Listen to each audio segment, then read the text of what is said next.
আসসালামু আলাইকুম। কেমন আছেন সবাই? আশা করি ভালো আছেন। আমিও আপনাদের দোয়ায় ভালো আছি। আলহামদুলিল্লাহ। আজকে দেখাবো চিংড়ি মাছের বড়া। প্রথমেই আমি কিছু চিংড়ি মাছ হালকা ভেজে নিয়েছি। এখন আমি মসুর ডাল শিলপাটায় বেটে নিয়েছি। চিংড়ি মাছ বেটে নিয়েছি। এখন এর ভিতরে দিয়ে দিলাম কাঁচামরিচ কুচি, ধনেপাতা কুচি, আর দিয়ে দিলাম আদা রসুন বাটা, পেঁয়াজ কুচি,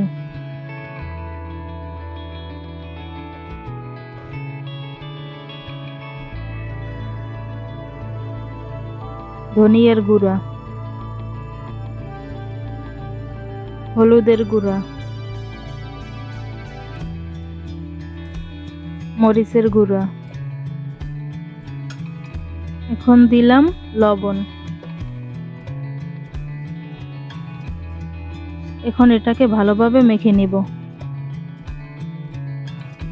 এখন এর ভিতরে দিয়ে দিলাম কর্নফ্লাওয়ার।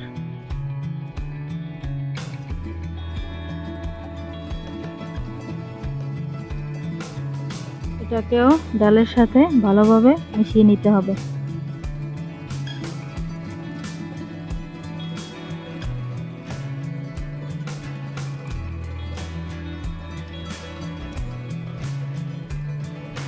এটাকে ভালোভাবে মেখে এখন আমি এটাকে ভেজে নিব।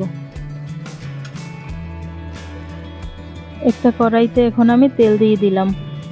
তেলটা গরম হয়েছে, এখন এর ভিতরে আমি বড়াগুলো ভেজে নিব। এক এক করে সব বড়াগুলো আমি দিয়ে দেব।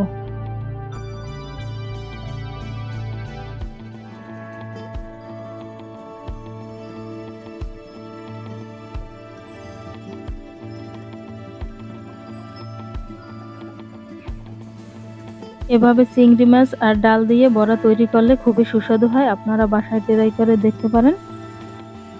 আমার বড়াগুলো এক পাশ হয়ে গেছে, এখন এটা আমি উল্টে দিলাম।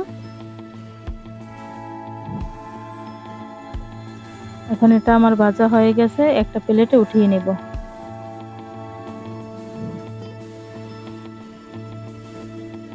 এটা গরম গরম ভাতের সাথে খেতে খুবই মজা। ধন্যবাদ সবাইকে। আসসালামু আলাইকুম।